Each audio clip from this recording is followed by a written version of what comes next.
ओम अज्ञानतिमिरान्धस्य ज्ञानञ्जनशलाकया चक्षुरुन्मिलितमेन तस्मै श्रीगुरुवे नमः। श्रीचैतन्यमनोभीष्टं स्थापितं येन भूतले स्वयं रूपकदा मह्यं ददाति स्वपदान्तिकं। वन्देऽहं श्रीगुरुः श्रीयुतपदकमलं श्रीगुरून् वैष्णवाचं श्रीरूपं साग्रजातं सगण रघुनाथान्वितं तं सजीवं साद्वैतं सावधूतं परिजनसहितं कृष्णचैतन्यदेवं श्रीराधाकृष्णपादान् सगणललिता श्रीविशाखान्विताश्च नारायणं नमस्कृत्यं नरं चैव नरोत्तमं देवीं सरस्वतीं व्यासं ततो जयमुदीरयेत्।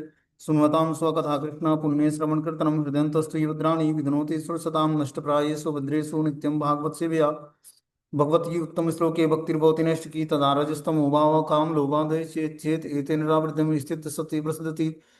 एवं प्रसन्न मनसो भगवद्भक्ति योगता भगवतत्व विज्ञान मुक्त संग से जायते विद्यन्ते हृदय ग्रंथि सिद्ध्यन्ते सर्वसंशयं क्षीयन्ते चास्य कर्माणि दृष्ट्वा एवात्मनीश्वरे धर्म प्रोजितो कैटभ्यो अनत्रो परमोन्मत्सराणां स्तां वेद्यं वास्त्रमत्र वस्तु सिद्धं तापत्रय उन्मूलनं श्रीमद्भागवतं प्रमाण अम्लं प्रेमो पुमार्थो महान श्री चैतन्य महाप्रभु मद्विदं तत्रादरुणापर। हे कृष्ण करुणा सिंधु दीनबंधु जगतपतये गोपेश गोपिका कांत राधा कांत नमस्तुते तप्त कांचन गौरांगे श्री राधे वृंदावनेश्वरी वृषभानुसुते देवी प्रणमामि हरिप्रिय वाञ्छाकल्पतरुभ्यश्च कृपा सिन्धुभ्येव च पतितानां पावनेभ्यो वैष्णवेभ्यो नमः। जय श्री कृष्ण चैतन्य प्रभु नित्यानंद श्री अद्वैत गदाधर श्रीवासादि श्री गौर भक्तवृंद। हरे कृष्ण कृष्ण कृष्ण हरे हरे हरे राम राम राम हरे हरे। तो इसमें आज हम लोग को श्रीमद् भागवतम का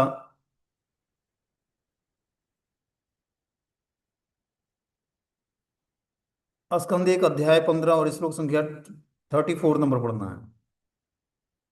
बोलते हैं यया हरदम भूवो भारम त्वा तनु विज्वहावजम कंटकम कंटकेनेव द्वयम चापि सितम समम। सर्वोपरि अजन्मा भगवान श्री कृष्ण ने यदुवंश के सदस्यों से अपना अपना शरीर त्याग करवा दिया और इस तरह उन्होंने पृथ्वी के भार को उतारा। यह कार्य कांटे को कांटे से निकालने जैसा था, यद्यपि नियंता के लिए दोनों एक से हैं। तो भगवान ने क्या करा, आपस में यदुओं को भिड़ाकर, जो यदुवंशी थे, भगवान के जन थे, भगवान के परिवार के सदस्य था, आपस में यदुओं को भिड़ाकर उन्होंने क्या किया, आपस में ही सबका शरीर त्याग करवा दिया।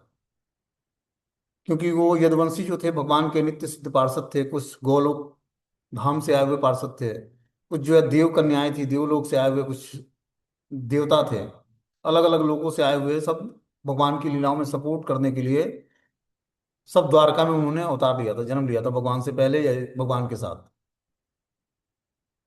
और भगवान जब लीला का संवरण करते हैं, यहाँ से जब लीला समाप्त करते हैं, तो सारे यदुओं का विनाश करा देते हैं आपस में लड़ाकर। और फिर उनको यथास्थान जहां जहां से जिस जिस सेवाओं से वो लोग आए थे, उस सेवाओं पर फिर जाकर वो इंगेज हो जाते हैं। बता रहे हैं कि सर्वोपरि अजन्मा भगवान श्री कृष्ण ने यदुवंश के सदस्यों से अपना अपना शरीर त्याग करवा दिया और इस तरह उन्होंने पृथ्वी के भार को उतारा। यह कार्य कांटे को कांटे से निकालने जैसा था, यद्यपि नियंता के लिए दोनों एक से हैं। जिस तरह कांटे को कांटा से निकाला जाता है, मान लो कि कांटा चुभ जाता है तो दूसरे कांटे से उस कांटे को निकाला जाता है, उसी तरह भगवान ने क्या किया, यदुवंश के सदस्यों से अपना अपना शरीर त्याग करवा दिया और इस तरह उन्होंने पृथ्वी के भार को कम किया। क्योंकि भगवान के जाने के बाद यदुवंश बोलते कि हम कृष्ण हमारे हमारे कुल में पैदा हुए हैं, इसलिए हम लोग सर्वोत्कृष्ट हैं, और वो रिस्पेक्ट चाहते हैं और भी बहुत सारी चीजें वो चाहते हैं। इसलिए भगवान चाहते थे कि जो है इस कुल का विनाश हो जाए, जिस कुल में भगवान प्रकट हुए थे, और भगवान ने ऐसा ही किया। तात्पर्य में लिखते हैं कि श्रील विश्वनाथ चक्रवर्ती ठाकुर बताते हैं कि सौनक तथा अन्य ऋषि जो नैमिषारण्य में सूत गोस्वामी से श्रीमद् भागवतम सुन रहे थे, यदुओं यदुओं के इस प्रकार मदोन्मत्त होकर मरने की बात सुनकर प्रसन्न नहीं थे। अतः उन्होंने मनोव्यथा को दूर करने के लिए सूत गोस्वामी से उन्हें विश्वास दिलाया कि भगवान ने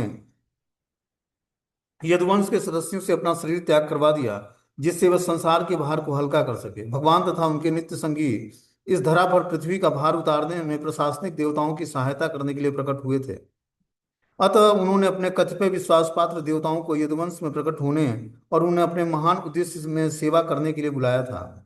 उद्देश्य पूरा हो जाने पर भगवान की इच्छा से देवताओं ने मनोन्मत्त होकर परस्पर लड़ भिड़ कर अपने अपने भौतिक शरीर त्याग दिए। देवता सोमरस पीने के अभ्यस्त होते हैं, अतः शराब तथा मादक द्रव्यों का सेवन उनके लिए अछूता नहीं है। तो बता रहे हैं कि जो है नैमिषारण्य में सूत गोस्वामी श्रीमद् भागवतम जब सुना रहे थे, तो जो श्रोतागण थे उन्होंने यदुओं के इस प्रकार मनोन्मत्त होकर मरने की बात सुनकर प्रसन्न नहीं हुए। कि ऐसे कैसे जो है भगवान अपने जनों को आपस में मत मत करके और वो आपस में ही क्यों भिड़ाकर और उनको मृत्यु प्रदान किया। इस मनोव्यथा को दूर करने के लिए सूत गोस्वामी ने उन्हें विश्वास दिलाया कि वे संसार के भार को हल्का कर सकें। भगवान तथा उनके नित्य संगी इस धरा पर पृथ्वी का भार उतारने तथा प्रशासनिक देवताओं की सहायता करने के लिए प्रकट हुए थे। ये जो भी भगवान के साथ प्रकट हुए थे भगवान के द्वारका नगरी में, यदुवंश में, वो भगवान के कार्यों में सहयोग देने के लिए और देवताओं की सहायता करने के लिए वो लोग प्रकट हुए थे। भगवान तथा उनके नित्य संगी इस धरा पर पृथ्वी का भार उतारने में प्रशासनिक देवताओं की सहायता करने के लिए प्रकट हुए थे। अतः उन्होंने अपने कतिपय विश्वास पात्र देवताओं को यदुवंश में प्रकट होने और उनके अपने महान उद्देश्य में सेवा करने के लिए बुलाया था। भगवान ने इसी कारण से उनको बुलाया था कि जो भगवान का उद्देश्य था उस उद्देश्य को पूरा करने के लिए, सहयोग करने के लिए उन्होंने इन सारे देवी देवताओं को द्वारका नगरी में जन्म दिलाया था। और इस प्रकार बता रहा है कि भगवान की इच्छा से देवताओं ने मनोन्मत्त होकर परस्पर लड़ भिड़ कर अपने भौतिक शरीर का त्याग कर दिया। इस प्रकार भगवान के चले जाने पर सारे आपस में ही लड़ गए और सबने अपना भौतिक शरीर त्याग दिया। बता रहे हैं देवता जो है सोम रस पीने के अभ्यस्त होते हैं, अतः शराब तथा मादक द्रव्यों का सेवन उनके लिए अछूता नहीं था। तो जो देवता होते हैं स्वर्गलोक में जो है वहां पर क्या है, सोम रस है। सोम रस मतलब शराब होता है एक तरह का, ठीक है ना।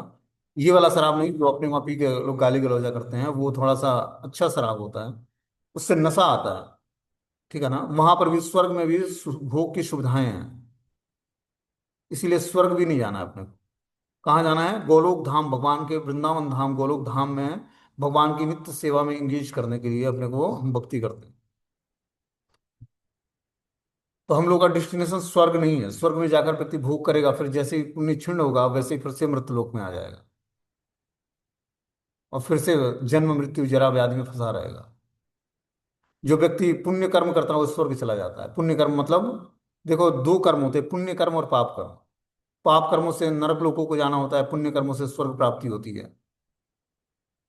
तो स्वर्ग प्राप्त करके व्यक्ति जब तक पुण्य होता है तब तक भोग करता है, फिर क्षीण पुण्य मृत लोकम विशंति, जैसे ही पुण्य क्षीण होता है वैसे ही मृत लोक में फिर से इस धरती पर आ जाता है, फिर से माता के गर्भ में आ जाता है। तो न तो पुण्य कार्य करना है पाप कर्म करना है, इस पुण्य और पाप कर्मों से ऊपर उठकर भगवान की भक्ति के लिए कर्म करना है, भगवान के भक्तों के लिए सेवा करनी है। जैसे हम लोग भौतिक संसार में बहुत सारे कार्य करते हैं, तपस्या दान और यज्ञ करते हैं, कहीं हम हॉस्पिटल खुलवा देते हैं, कहीं बीमार व्यक्ति का इलाज करा देते हैं, कहीं किसी को पढ़ाई कर देते हैं, बेटियों की शादी करा। ये सब क्या है? भौतिक इच्छा, ये सब शुभ फल है। इस शुभ फल को भोगने के लिए आपके पास बहुत सारे धन हो जाएंगे, बहुत सारे फैसिलिटी हो जाएगी, फिर भी आप परेशान रहोगे। समझ रहे हो बात को? इसलिए शुभ कार्य भी नहीं करना है। कौन सा कार्य करना है? जो कार्य भगवान को प्रसन्न करे, अब ऐसे कार्य करने हैं। और जैसे ही हम तीव्रता से भगवान का भजन करेंगे वैसे ही हमारे शुभ और अशुभ दोनों कर्म नष्ट हो जाएंगे, शुभ कर्म भी समाप्त हो जाएगा भगवान की भक्ति से। क्योंकि शुभ कर्म हमें भोग प्रदान करते हैं, और जितना ही व्यक्ति भोग करता है उतना ही रोग उत्पन्न होता है, उतना ही वो भौतिक संसार में फंसता जाता है। इसीलिए शुभ कार्य भी बंद कर देने हैं और अशुभ कार्य तो बंद ही कर देना है। अशुभ तो करना ही नहीं है, शुभ भी नहीं करना है। अब क्या करना है? जिस कार्य से भगवान प्रसन्न हो, भगवान और भगवान के भक्तों की सेवा, भगवान की तदीय वस्तु की सेवा। तदीय वस्तु क्या होती है? तुलसी, गाय, ब्राह्मण, वैष्णव, गंगा यमुना नदी, धाम, ब्राह्मण, इन सबों की सेवा करनी है। अब इन सबों की सेवा से हमें भक्ति उन्मुखी स्वीकृति मिलेगी। जो हम वैष्णव की सेवा करते हैं, भगवान के भक्तों की सेवा करते हैं, धन, तन मन धन से, जैसे भी हमें सामर्थ्य हो उस तरह से। मान लो एक व्यक्ति के पास जमीन है, वो जमीन का उपयोग करता है हॉस्पिटल बनाने के लिए, किसी को दे दिया, उसमें हॉस्पिटल में बहुत सारे लाखों मरीजों का इलाज होता है, तो उससे उसको पुण्य फल मिलेगा। लेकिन वही व्यक्ति अगर जो मंदिर बनाने के लिए अपने जमीन का दान कर देता है, तो उस पर मंदिर बनेगा, जितने लोग आएंगे मंदिर में दर्शन करेंगे भगवान का, उतनी ही उसको कृपा मिलेगी। ये पुण्य फल नहीं है, ये भक्ति उन्मुखी स्वीकृति देगी। इसीलिए दान, तपस्या और यज्ञ तीनों बहुत सोच समझ के करना है। और जब हम भक्ति कर रहे हैं तो ये भगवान और वैष्णव की कृपा को प्राप्त सही कर है। तपस्या दान और यज्ञ करना चाहिए। ये तो सिंपल ही सेटअप बनाते ये होंगे तो मेरे होगा ख्याल से, कि बस व्यक्ति के फोन लिए जहाँ खुशी वहां तपस्या बैठ भी जा, होनी जहाँ चाहिए, नेट चल दान होना चाहिए, जाएगा। पूर्ण रूपेण सात्विक मेरे से होना कह चाहिए। रही है। यार यहाँ जाना, मेरे पास रह लेंगे 4-5 दिन। 4-5 दिन और नहीं, वृंदावन आओ कभी तो मतलब रहने की व्यवस्था फ्री कर दूंगा। तो जो भी हम तपस्या दान और यज्ञ करें पूर्ण रूपेण सात्विक होना चाहिए। सात्विक मतलब भगवान की सेवा करने के लिए होना चाहिए। जब इस तरह से हम भगवान की सेवा करने के लिए तपस्या दान और यज्ञ करेंगे तो उसका उचित परिणाम हमें मिलेगा। उचित परिणाम मतलब भक्ति उन्मुखी स्वीकृति मिलेगी। और भक्ति उन्मुखी स्वीकृति से हम और भक्ति में एडवांसमेंट करेंगे। जितना ही हमारे पास स्वीकृति होगी उतना ही हमें भक्तों का संग मिलेगा, उतना ही हमें कथा सुनने में रुचि जागृत होगी, उतना ही नाम जप जप करने की इच्छा जागृत होगी। अब हर कार्य हमें क्या करना है, भगवान की प्रसन्नता के लिए करना है, न कि अपनी प्रसन्नता के लिए। अभी तक हम लोग क्या करते हैं, अपनी सुविधाओं को देखते हैं हम लोग कि लग्जरियस लाइफ हो, अच्छा कपड़ा, अच्छा मकान, अच्छे बैंक बैलेंस, अच्छी गाड़ियां, अच्छी फैसिलिटी घर में। लेकिन अब क्या करना है, भगवान की सेवा करने के लिए हर कार्य करना है, भगवान को प्रसन्न करने के लिए हर कार्य करना है। तो भगवान प्रसन्न कैसे होते हैं, कौन सा कार्य करें जिससे भगवान प्रसन्न हो। तो जो भी तपस्या, जो भी यज्ञ और जो भी दान देना है वो पूर्ण रूपेण सात्विक मूड में देना है। सात्विक मूड में सात्विक व्यक्ति को सात्विक स्थान पर, शुभ समय में शुभ स्थान पर शुभ व्यक्ति को देना है। जो भी यज्ञ करना है कृष्ण की प्रसन्नता के लिए यज्ञ करना है। कौन सा यज्ञ, स्वाध्याय यज्ञ और संकीर्तन यज्ञ। अब हमें कोई भी फेस्टिवल ऑर्गेनाइज करें घर में तो नाम संकीर्तन और प्रसाद वितरण, भगवान को भोग लगाकर प्रसाद वितरण करना है और भगवत नाम का संकीर्तन करना है। सारी चीजें शुभ हो जाएंगी। जहां पर हरि नाम संकीर्तन होता है वहां पर समस्त व्याधियां विपत्तियां नष्ट हो जाती हैं और समस्त मंगल वहां पर उपस्थित हो जाते हैं। इसलिए क्या करना है, अब संकीर्तन यज्ञ से जुड़ना है। कलौ दोष निधे राजन अस्त एक महान गुणा। कलयुग महान दोषों का खान होने के बाद एक महान गुण क्या, कीर्तना देव कृष्ण से मुक्त संग परम ब्रजे। कि व्यक्ति नाम संकीर्तन करके, कृष्ण के नाम का संकीर्तन करके और मुक्त संग परम ब्रजे, वो क्या करेगा, मुक्त जीवात्मा बन जाएगा। अभी हम सभी बद्ध जीवात्मा है, ठीक है ना। बद्ध जीवात्मा के लक्षण हमने बताया था कि वो गलतियां करता है, धोखा देता है, उसकी इंद्रियां अपूर्ण होती है और मोहग्रस्त होता है। इन चार दोषों के कारण हर जीवात्मा बद्ध अवस्था में होता है। जिसकी सेवा करता है उसी से मोहग्रस्त हो जाता है, वो अटैच हो जाता है उससे, ठीक है। गलतियां करने का नेचर पाया जाता है, हर व्यक्ति कुछ ना कुछ गलती करता है। उसकी इंद्रियां अपूर्ण है। इंद्रियां अपूर्ण होने का मतलब है कि अभी शुद्ध नहीं है। जब इंद्रियों को हम भगवान की दिव्य सेवा में लगाते हैं तो इंद्रियां शुद्ध हो जाती हैं। तो इस प्रकार हम अपने संपूर्ण इंद्रियों को जब भगवान की दिव्य सेवा में लगाएंगे और दिव्यता के स्तर पर हर एक सेवा करेंगे, तपस्या दान और यज्ञ। तपस्या कैसी करनी है, एकादशी व्रतों का दृढ़ता से पालन करना। भगवान के जो उत्सव होते हैं, रामनवमी, जन्माष्टमी, गौर पूर्णिमा, राधाष्टमी, इस तरह के जो उत्सव आते हैं उसको बहुत ही अच्छे तरीके से सेलिब्रेट करना है। सेलिब्रेट कैसे करना है, व्रत रखना है, व्रत रखकर उस दिन भगवान को ग्लोरीफाई करना है। तब जाकर हम धीरे धीरे एडवांसमेंट करेंगे और हमारी चेतना बहुत ही सात्विक होगी, हम बहुत ही पीसफुल अपने को कंफर्टेबल पाएंगे। क्योंकि भौतिक संसार में जितनी ही आप भोग की सामग्री जुटाओगे और जितना ही सुख की तलाश करोगे उतना ही और फंसते जाओगे। इसलिए हमारे हर कार्य भगवान को सुख प्रदान करने के लिए होना चाहिए, कृष्ण को प्रसन्न करने के लिए, कृष्ण को आनंद प्रदान करने के लिए। भगवान सर्व आनंद के स्रोत है, परम आनंद है। लेकिन उसके बाद भी जब जीवात्मा भगवान को आनंद देने का प्रयास करता है तो जीवात्मा आनंद प्राप्त करता है भगवान से। समझ रहे बात को। तो हमें क्या, हर कार्य की किसकी प्रसन्नता के लिए, कृष्ण की प्रसन्नता के लिए करना है, भगवान को प्रसन्न करने के लिए करना है। तब क्या होगा, हमें प्रसन्नता मिलेगी। इस भौतिक संसार में सभी कुछ किसी न किसी कारण से हर व्यक्ति दुखी है। किसी के पास धन है तो जन नहीं है, जन है तो सुविधाएं नहीं है। मतलब कुछ ना कुछ कमी है इस भौतिक संसार में। क्योंकि भौतिक संसार दुखालयम अशाश्वतम असुखम लोक है। ये क्या है, दुखालयम, दुखों का घर है। अशाश्वतम, ये शाश्वत नहीं है, परमानेंट नहीं है। और असुखम लोक है, यहाँ पर सुख खोजना रेगिस्तान में जल खोजने के बराबर है। कि रेगिस्तान में मृग क्या करता है, दौड़ता है दूर में, जब उसको धूप पड़ती है तो रेत चमकता है उसको और वो लहर लेता है, तो उसको लगता है पानी की बूंद है, पानी है। और मृग क्या करता है, हिरण दौड़ता है उस बालू में, और जितना ही दौड़ता जाता है उतना ही वो दूर बालू चमकता है, उसको लगता है कि अब जल मिलने वाला, अब जल मिलने वाला, अब मेरी प्यास बुझ जाएगी। उसी तरह भौतिक संसार में व्यक्ति भौतिक इच्छाओं को लेकर इतना भागदौड़ मचा हुआ है, धन कमाना है, सुविधाएं इकट्ठी करनी है, बड़े गाड़ी खरीदनी है, बड़े फोन, बड़े बंगलो, तो क्या है, इतनी भौतिक इच्छाएं कि व्यक्ति उसी के पीछे पागल है, 24 घंटे अपना इंगेज कर रखा है उसमें।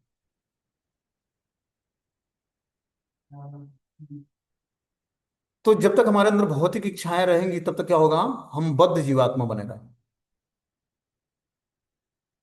और ये किस कारण से होता है, रजोगुण के कारण होता है। जैसे ही हम सात्विक गुणों को धारण करेंगे वैसे ही हमारे अंदर दिव्यता के गुण आने लगेंगे, आप पूजनीय बन जाओगे। तो दिव्य गुण कैसे आएंगे, दिव्य गुणों को धारण कैसे करेंगे, सात्विक वातावरण कैसे हमारे मन बुद्धि में क्रिएट होगा। तो जब हम सुबह उठेंगे ब्रह्म मुहूर्त में, सूर्योदय से 1 घंटे 36 मिनट पहले, सूर्योदय होने से 1 घंटे 36 मिनट पहले उठकर स्नान करके और भगवान की जब मंगला आरती करेंगे, नाम जप करेंगे, तब धीरे धीरे पवित्रता आएगी। ठीक है। और क्या करना होगा, रात को जल्दी सो जाना होगा। जो रात को लेट सोचता है उसको उसको क्या बोलते हैं, निशाचर। निशाचर मतलब जो रात्रि को चरता है। निशा मतलब रात्रि और चर मतलब जो रात को घूमता है, उसको निशाचर बोला जाता है। तो अपने को निशाचर नहीं बनना है, अपने को भक्त बनना है। तो early to bed and early to rise, जल्दी सो जाना है और जल्दी जग जाना है। इस नियम का पालन करना पड़ेगा हमें अपने। देखो, आहार और निद्रा को जब तक हम संतुलित नहीं करेंगे तब तक भय और मैथुन जीवन हमारा समाप्त नहीं होगा। मैथुन जीवन के अंदर सेक्सुअल इच्छाओं के अंदर के अलावा बहुत सारे काम वासनाएं होती हैं, कामनाएं होती हैं। वो सारी हमारी हमारी कामनाएं तभी रेगुलेट होंगी जब हम आहार और निद्रा को पवित्रता से करेंगे, पवित्रता से सोएंगे और पवित्रता से भोजन करेंगे। तो हमारे आहार निद्रा के पवित्र होने से हमारा जीवन धीरे धीरे पवित्र हो जाएगा, और जीवन पवित्र होने से हमारा भय और मैथुन जीवन समाप्त हो जाएगा। जैसे भय और मैथुन, भय मतलब इस भौतिक संसार में हर व्यक्ति भयभीत है, ठीक है ना कहीं उसको डर लगता है, इस कारण से वो विवाह करता है, बैंक बैलेंस बनाता है, जॉब करता है, बच्चे पैदा कि हमारी ये रक्षा करेंगे, और रक्षा होती नहीं है और वो विपत्ति का घर बन जाता है। वास्तविक रक्षक तो भगवान है। जब व्यक्ति जीवात्मा भगवान कृष्ण की शरण ग्रहण करता है तो पूर्ण विश्वास के साथ, जितना ही उसका विश्वास भगवान पे बढ़ता है उतना ही उसको कंफर्ट फील होता है कि भगवान हैं और रक्षा करेंगे। राखे कृष्ण मारे के और मारे कृष्ण राखे के, जिसको कृष्ण रक्षा करेंगे उसको कौन मार सकता है, और जिसको भगवान मारना चाहेंगे उसकी रक्षा कौन कर सकता है। तो ये विश्वास कैसे उत्पन्न होगा, जब श्रद्धा होगी हमारी, किस पर, साधुओं पर, भगवान के भक्तों पर श्रद्धा, शास्त्रों पर श्रद्धा। तब हम धीरे धीरे श्रद्धा शब्द विश्वास के लिए सुदृढ़ निश्चय, तो श्रद्धा से विश्वास उत्पन्न होगा, और विश्वास और श्रद्धा मिलेगी तो हमारे अंदर दृढ़ निश्चय उत्पन्न होगा कि कृष्ण भक्ति के लिए सर्वकर्म करता है, कि कृष्ण की भक्ति करने से समस्त कृत्य हमारे संपन्न हो जाएंगे, समस्त कार्य संपन्न हो जाएंगे। और अवश्य रक्षिलो कृष्णा, हर परिस्थिति में कृष्ण हमारी रक्षा करेंगे। ये नाम जो है 16 माला आप ध्यान पूर्वक और जो रेगुलर जपने लगो, तो आपके बॉडी के साइड में आवरण एक क्रिएट हो जाएगा, आपको पूर्ण रूप में हरि नाम जो है प्रोटेक्ट करके रखेगा। मन बुद्धि को नहीं, बॉडी को भी पूरा पूर्ण रूप में प्रोटेक्ट कर देगा ये। सात्विक मूड आते ही पूरा वातावरण जो है, आपके शरीर का जो ओहरा है वो पूर्ण रूप में एक कवर्ड हो जाएगा सात्विक चीजों से, उस मंत्र के प्रभाव से। और ऐसा होता है, ऐसा नहीं कि मतलब मैकेनिकली नहीं मैं बता रहा हूँ, वास्तविकता में होता है। जैसे जैसे आपका शरीर आध्यात्मिक होता जाएगा, आध्यात्मिक करने के लिए क्या करना पड़ेगा, सुबह ब्रह्म मुहूर्त में उठकर भगवान का नाम जप करना पड़ेगा, तुलसी जी के सामने बैठकर। और जब महामंत्र का हम जाप करेंगे, ठीक है ना, तब जाकर धीरे धीरे हमारे अंदर पूर्ण रूपेण उनसे पॉजिटिव वाइब्रेशंस निकलता है तुलसी महारानी से सुबह के टाइम। सूर्य उदय होने से 1 घंटा 36 मिनट पहले जब हम उठकर ब्रह्म मुहूर्त में स्नान करके और तुलसी महारानी के सामने बैठकर हरे कृष्ण महामंत्र का जप करेंगे, भगवान की मंगला आरती करेंगे, तो सारे शुभ वातावरण हमारे आसपास छा जाएगा। और सारे जितने भी अनार्थिक चीजें हैं जिससे हमें डर लगता है, सारी चीजें लुप्त हो जाएंगी। बस आप 6 महीने प्रैक्टिस करके देखो इसको, इस भौतिक संसार में। और जो कोई व्यक्ति परेशान है तो 6 महीने मंगला आरती भगवान की करे। नई श्री विग्रह रखता है, लेमिनेट फोटो रखे, तुलसी महारानी को गमला रखे, तुलसी महारानी साक्षात श्री विग्रह ही है। तुलसी महारानी के गमले को ड्रेस से, कपड़े से ढकें और उनके सामने बैठ के महामंत्र जाप करें, उनकी मंगला आरती करें।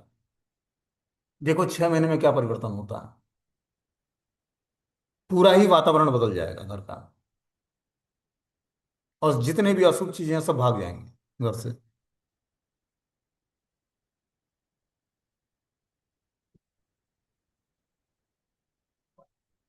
बता रहे हैं, यथा मत्यास्य रूपाणि धत्ते जायाद यथा नटः भूभारम क्षपितो येन जहो तच्च कलेवरम।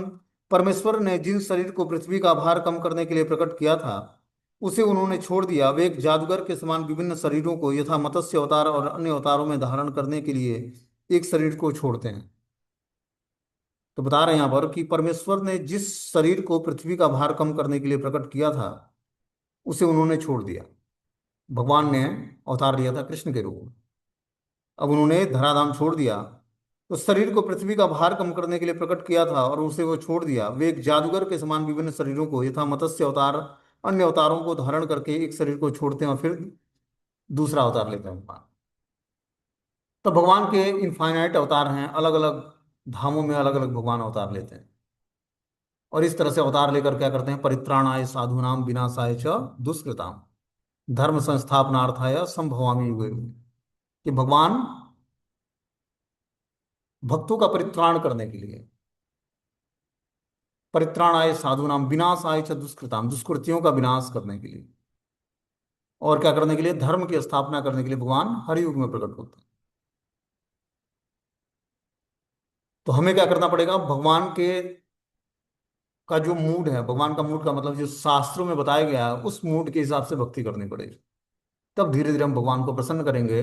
और भगवान आते हैं तो धर्म की स्थापना करते हैं और असुरों का विनाश करते हैं और भक्तों को प्रसन्न करते हैं। उसी तरह उनकी जो वाणी है भगवत गीता, या उनके द्वारा जो भागवतम उनका चरित्र है भगवान का, कृष्ण के अनेक अवतारों का वर्णन है श्रीमद् भागवतम में, 24 अवतारों का, उसको पढ़ने मात्र से भी वही फल मिलता है जो भगवान के प्रेजेंट होने पर जो फल मिलता है। मतलब भगवान इस धराधाम पर उपस्थित हैं या उपस्थित नहीं है, श्रीमद् भागवतम उपस्थित है, तो वही फल मिलेगा इसको पढ़ने से, दर्शन करने से, टच करने से, प्रणाम करने से, जो भगवान कृष्ण को प्रणाम करने से, दर्शन करने से जो फल मिलता था। क्योंकि भगवान में और श्रीमद् भागवतम में कोई डिफरेंस नहीं है। तो हमें क्या करना पड़ेगा, श्रीमद् भागवतम को बहुत ध्यान पूर्वक पढ़ना पड़ेगा और प्रॉपर रिस्पेक्ट देना पड़ेगा इनको। स्वयं भगवान ही श्रीमद् भागवतम के रूप में कलयुग में प्रकट हुए। बोलते हैं पूर्ण पुरुषोत्तम भगवान न तो निर्विशेष है न निराकार, किंतु उनका शरीर उनसे अभिन्न है, अतएव शाश्वत ज्ञान और आनंद के स्वरूप जाने जाते हैं। बृहद वैष्णव तंत्र में स्पष्ट रूप से उल्लेख है कि जो कोई भगवान कृष्ण के स्वरूप को भौतिक शक्ति से बना मानता है, उसे समाज में सभी प्रकार से अलग कर दिया जाना चाहिए। यदि संयोग बस कोई ऐसे अविश्वासियों का मुख देख ले तो उसे वस्त्र समेत नदी में कूदकर अपने को स्वच्छ करना चाहिए। बता रहे हैं पूर्ण पुरुषोत्तम भगवान न तो निर्विशेष हैं न निराकार, किंतु उनका शरीर उनसे अभिन्न है। भगवान का कोई निर्विशेष या निराकार नहीं है, भगवान का एक शरीर होता है और भगवान से अभिन्न होता है। मतलब भगवान में और भगवान के शरीर में कोई अंतर नहीं होता। हम लोग में आत्मा अलग है, शरीर अलग है। शरीर पंच तत्वों से बना है और आत्मा भगवान का अंश है। लेकिन भगवान में ऐसा नहीं है। भगवान पूर्ण रूपेण सच्चित आनंद है, सच्चित आनंद से बने हैं। हम लोग पंचभूतों से बने हुए शरीर में हैं, जिसमें मल मूत्र का भांड है ये शरीर। लेकिन भगवान में ऐसा नहीं है। भगवान पूर्ण रूपेण सच्चित आनंद है, सच्चित आनंद विग्रह। बृहद वैष्णव तंत्र में स्पष्ट उल्लेख है कि जो कोई भगवान कृष्ण के स्वरूप को भौतिक शक्ति से बना मानता है, उसे समाज में सभी प्रकार से अलग कर दिया जाना चाहिए। और यदि संयोग बस कोई उस अविश्वासी का मुंह देख ले तो उसे वस्त्र समेत नदी में कूदकर अपने को स्वच्छ करना चाहिए। कि जो व्यक्ति भगवान के अस्तित्व को नहीं स्वीकार करता है वो नास्तिक है, उसके दर्शन करने से मात्र से क्या करना चाहिए, वस्त्र समेत नदी में कूदकर अपने को स्वच्छ करना चाहिए। ऐसे व्यक्ति का दर्शन नहीं करना चाहिए जो भगवान के स्वरूप को नहीं मानता है। बता रहे हैं, यथा मुकुंदो भगवान यहाँ महिम जहो स्वतन वाह सुम श्रवणीय सत्कथा तदा हरे वा प्रतिबुद्ध चेतसा म भद्र हेतु कलिरंत वर्तते। जब भगवान श्री कृष्ण ने अपने उसी रूप के साथ इस पृथ्वी लोक को छोड़ दिए, उसी दिन से कली जो पहले की अंशतः प्रकट हो चुका था, अल्पज्ञों के लिए अशुभ परिस्थिति उत्पन्न करने के लिए पूरी तरह प्रकट हो गया। भगवान के धराधाम छोड़ते ही कलयुग का प्रवेश हो गया इस धरती पर। बता रहे अल्पज्ञों के लिए अशुभ परिस्थिति उत्पन्न करने के लिए पूरी तरह से कलयुग प्रकट हो गया। जो लोग पूर्ण रूप से ईश्वर भावना भावित नहीं है, उन्हीं पर कलयुग का प्रभाव पड़ता है। मनुष्य अपने आप को भगवान की देख रेख में रखकर कलयुग के प्रभावों को निरस्त कर सकता है। देखो कलयुग का प्रभाव क्या है? चिंता, मोहग्रस्त होना, चिंता होना, कलह मचना, मानसिक और आध्यात्मिक क्लेश छा जाना, ये सब कलयुग के लक्षण है। ठीक है ना? यहाँ तक कि जो भगवान के शुद्ध भक्त हैं, युधिष्ठिर महाराज और पांडव, उनको भी ये प्रभावित करने लगा। भगवान के जाते ही युधिष्ठिर महाराज को सारे अपशगुन अपने राज्य में दिखने लगे। उन्होंने भीम से वार्ता की कि हे भीमसेन, ये क्या हो रहा है? अर्जुन 7 महीने हो गया द्वारका गया, लौटा नहीं, और सारे अशुभ जो है राज्य में घटनाएं हो रही है। जो पशुएं हैं वो रोने लगे हैं, पेड़ पौधे सूखने लगे हैं, नदियां सूखने लगी हैं। प्रकृति में जो है, प्रकृति का जो क्या होता है, टाइम होता है, वो सब चेंज होने लगा है सब। हम देखते हैं कि जो है 4 महीने गर्मी, 4 महीने ठंड, 4 महीने बरसात, ये मौसम का एक वो है, समय है कि 4 4 महीने हर मौसम रहेगा। लेकिन हम देखते हैं गर्मी ज्यादा पड़ती है, 6 महीने गर्मी होती है, 2 महीने बरसात होती है, 2 महीने ठंड पड़ती है।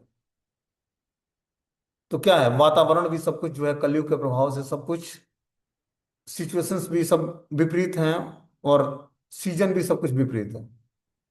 तो सोचो अभी कलयुग, अभी द्वापर युग, अभी भगवान धराधाम छोड़कर गए और कलयुग प्रवेश किया, तभी से ये लक्षण शुरू हो गए।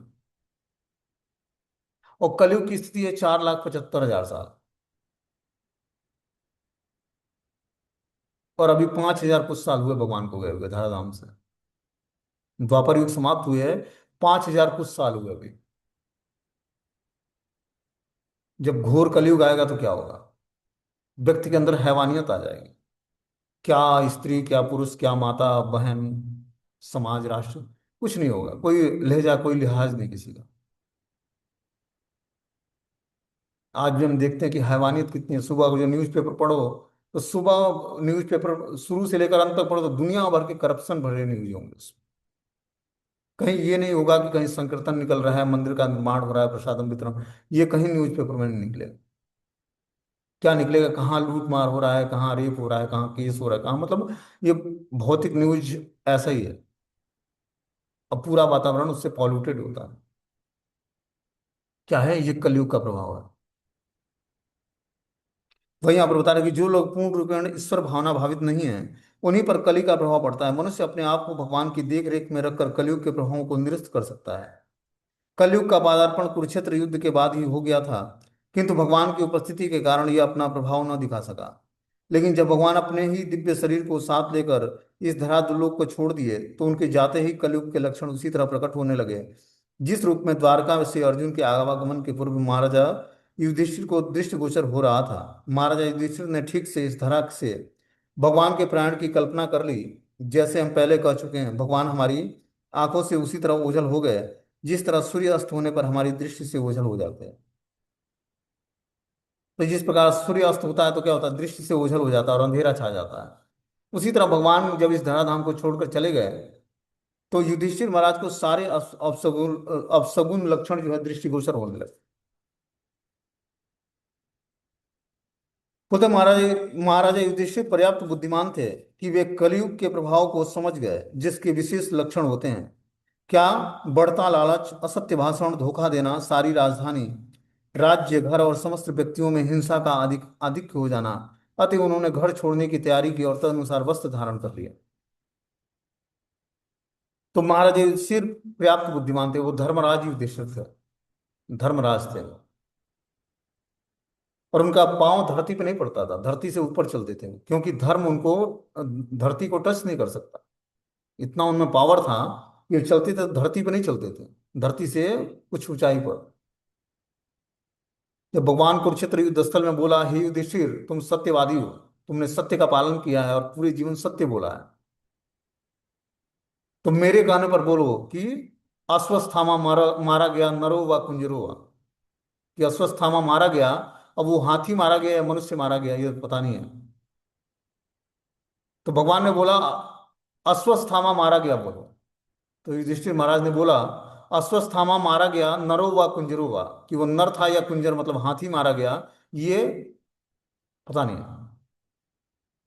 तो भगवान ने बस एक लाइन बोला कि अश्वत्थामा मारा गया बोलो। क्यों बोलो? कि द्रोणाचार्य प्रभावित हो जाए उससे, क्योंकि उनका पुत्र था अश्वत्थामा, तब द्रोणाचार्य का वध हो पाएगा। लेकिन युधिष्ठिर महाराज ने भगवान की बातों को न मानकर अपने तरफ से दो वाक्य और जोड़ दिया कि नरो वा कुंजरो वा। जैसे ही नरो वा कुंजरो वा बोले वैसे ही वो धरती पर आ गए, क्योंकि भगवान जो बोलते हैं वही धर्म है, और भगवान ने जो बोला उसको युधिष्ठिर महाराज ने फॉलो नहीं किया, वैसे ही धरती पर वो टच कर गए, मतलब अधर्म का साथ दिया उन्होंने वहां पर। व्यक्ति को लगता होगा, माइक ऑफ कर दो यार।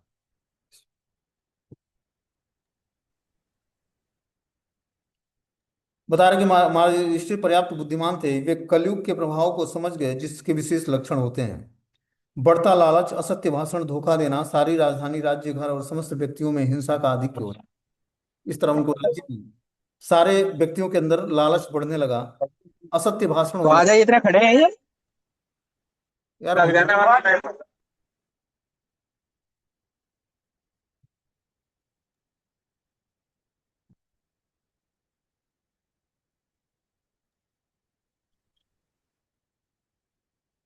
धोखा देने की प्रवृत्ति आने लगी, सारी राजधानी राज्य घर और समस्त व्यक्तियों में हिंसा का आधिक्य होने लगा।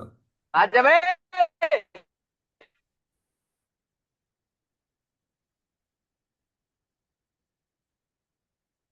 अतः उन्होंने घर छोड़ने की तैयारी की और तदनुसार वस्त्र धारण कर लिया। बोलते हैं, आधुनिक युग कली के विशिष्ट गुणों के प्रभावित से प्रभावित है।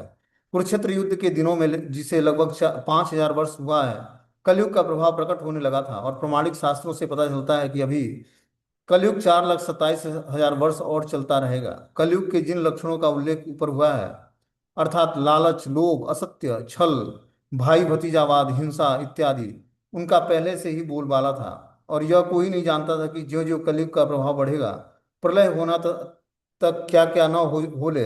हम यह पहले ही जान चुके हैं कि कलयुग के प्रभाव ईश्वर विहीन तथाकथित सभ्य मनुष्य के लिए है। जो लोग भगवान के आश्रय में हैं उन्हें इस भयावह युग से डरने की कोई बात नहीं है। महाराजा युधिष्ठिर भगवान के महान भक्त थे, अतः उन्हें कलयुग से भयभीत होने की आवश्यकता न थी, किंतु उन्होंने सक्रिय गृहस्थ जीवन से विरक्त होकर अपने घर भगवत धाम वापस जाने के लिए तैयारी करना उचित समझा। क्योंकि पांडव भगवान के सनातन संगी थे, अतः वे अन्य किसी वस्तु की अपेक्षा भगवान की संगति के लिए अधिक बेचैन रहते थे। इसके साथ ही वह आदर्श राजा होने के नाते महाराजा युधिष्ठिर अन्यों के लिए आदर्श स्थापित करने के लिए विरक्त विरत होना चाहते थे। तो महाराजा युधिष्ठिर ने विरक्त जीवन स्वीकार किया। जब वो जान गए कि कलयुग आ गया है और भगवान धराधाम छोड़कर चले गए हैं, तब हम लोग को यहाँ पर रहने का कोई बेनिफिट नहीं है। हम लोग क्या करना चाहिए? अब इस धराधाम को छोड़ना है। तो जैसे ही उनको कलयुग का प्रभाव का लक्षण दिखा, वैसे ही उन्होंने क्या किया? घर छोड़ने की तैयारी की और तदनुसार वस्त्र धारण कर लिया। बोलते महाराजा युधिष्ठिर भगवान के महान भक्त थे, अतः उन्हें कलयुग से भयभीत होने की आवश्यकता न थी, किंतु उन्होंने सक्रिय गृहस्थ जीवन से विरक्त होकर अपने घर भगवत धाम वापस जाने की तैयारी करना उचित समझा। पांडव भगवान के सनातन संगी हैं, अतः वे अन्य किसी वस्तु की अपेक्षा भगवान की संगति के लिए अधिक बेचैन रहते हैं। इसके साथ ही वह आदर्श राजा होने के नाते महाराजा युधिष्ठिर ने अन्यों के लिए आदर्श स्थापित करने के लिए विरक्त होना ही उचित समझा। जो ही गृहस्थी के कार्यों की देखभाल करने वाला नवयुवक बेटा तैयार हो जाए, तो मनुष्य को चाहिए कि वह आध्यात्मिक साक्षात्कार तक ऊपर उठने के लिए तुरंत गृहस्थ जीवन का परित्याग कर दे। उसे गृहस्थी के अंधकूप में तब तक सड़ते नहीं रहना चाहिए जब तक यमराज आकर उसे बाहर न खींच निकाले। देखो क्या बता रहे हैं यहाँ पर, कि जब उसका सयाना पुत्र गृहस्थी का भार संभालने लायक हो जाए, तो हर व्यक्ति को विरक्त जीवन स्वीकार करना चाहिए। तब तक घर में नहीं बनाए रहना चाहिए जब तक यमराज आकर घसीट कर न ले जाए। क्या करना चाहिए? वानप्रस्थ स्वीकार करना चाहिए। और वानप्रस्थ स्वीकार करके मन बुद्धि को एकाग्र करके भगवान की भक्ति में लगानी चाहिए। तब जाकर धीरे धीरे हम अपने समस्त पापों से छूट पाएंगे। वो गृहस्थी के प्रपंच में मरेंगे तो फिर से वहीं पर कुछ कुत्ते बिल्ली बंदर के रूप में शरीर धारण करेंगे। मनुष्य जीवन तो नहीं मिलेगा, और आसक्तियां छूटेंगी नहीं परिवार के बच्चों से और पति से पत्नी से और सब। तो क्या होगा? फिर से उसी घर में आना पड़ेगा। इसीलिए पारिवारिक जीवन में रहने वाले को रिस्पॉन्सिबिलिटी अपनी समाप्त करके बच्चों की शादी कर दिया, अब वो अपने सेटल हो गए, अब उनको बैठकर उनकी चौकीदारी नहीं करनी है। अब अपने जीवन को संवारना है। आपने रिस्पॉन्सिबिलिटी से निवृत्त होकर अब क्या करना है? वानप्रस्थ स्वीकार करना है, या तो धाम में आकर भगवान की दिव्य सेवा में अपने को एंगेज करना है।